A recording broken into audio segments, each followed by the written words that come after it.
الحمد لله الذي كفى والصلاة والسلام على رسوله المصطفى وعلى آله وأصحابه ذي المجد والصفاء. أما بعد فقد قال الله تعالى: أعوذ بالله من الشيطان الرجيم. بسم الله الرحمن الرحيم. إنا أرسلناك بالحق بشيرا ونذيرا. وقال الله تعالى: لقد كان لكم في رسول الله أسوة حسنة.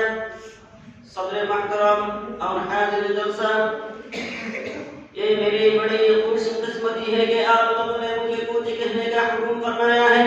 ایک حقیقی انسان کی آپ لوگوں نے جو عزت افزائی فرمائی ہے اس کا میں تہ دل سے شکر گزار ہوں. میں نے آپ کے سامنے قرآن مقدس کی دو آیتیں پڑھی ہیں. پہلے آیت میں اللہ جل جلالہ وعلا نوالہ ارشاد فرماتے ہیں کہ اے رسول اللہ صلی اللہ علیہ وسلم، ہم نے آپ کو میرا خوشخبری دینے والا اور ڈرانے والا بنا کر بھیجا ہے.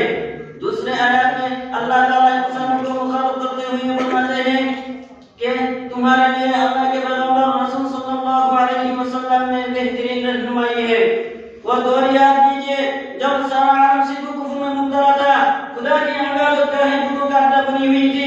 خدا واحد کے بندے سبحا معبودوں کے پیر پر سر جھکا رہی تھی. دین حق کے طلبگاروں کو بھی یہ سب ملا ملتا تھا جو انہی صراط مستقیم پر گامزن کرے. اسی لیے رحمت الہی متوجہ ہوئی. آج دین و شریعت کا موسم خزر سبحان اللہ، موسم بہار آیا اور اس احباب کے ساتھ آیا کہ ترکستان عالم دونوں گزار ہو گئی. شریعت حق کی گل و چار پر عالم میں پھرنے لگی.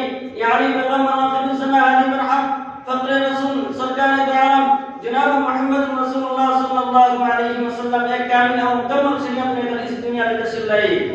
آپ ایک ایسے انسان اس دنیا میں آ گئی، آپ ایک ایسے انسان اس دنیا میں آ گیا تھا جو انسان بے جرم ہوتے ہوئے بھی سلام رسول ہو رہا تھا، جو انسانوں کے ساتھ رہتا، شادی بیاہ کرتا، کھاتا اور پیتا، جنگوں میں سپاہ سالاری کرتا، مسجدوں میں وعظ تقریر سے دنوں کے میل کچھ انصاف کرتا. اس کے باوجود وہ بھی ڈاک تھا. اس کے کردار کی طرف کسی کی انگلی نہ اٹھی اور نہ اٹھ سکتی تھی. صراط المستقیم کے شہریوں کو آیت نمونہ دے گیا تھا. چنانچہ انہوں نے اس نمونے کو سامنے رکھ کر اپنی زندگی کا ڈھانچہ درست کر لیا. تو آئے ہم سب نے اللہ سے دعا کریں کہ وہ ہمیں بھی اسی کے راستے پر چلائے. اور میں اس شعر کے ساتھ تقریر ختم کرنا چاہتا ہوں.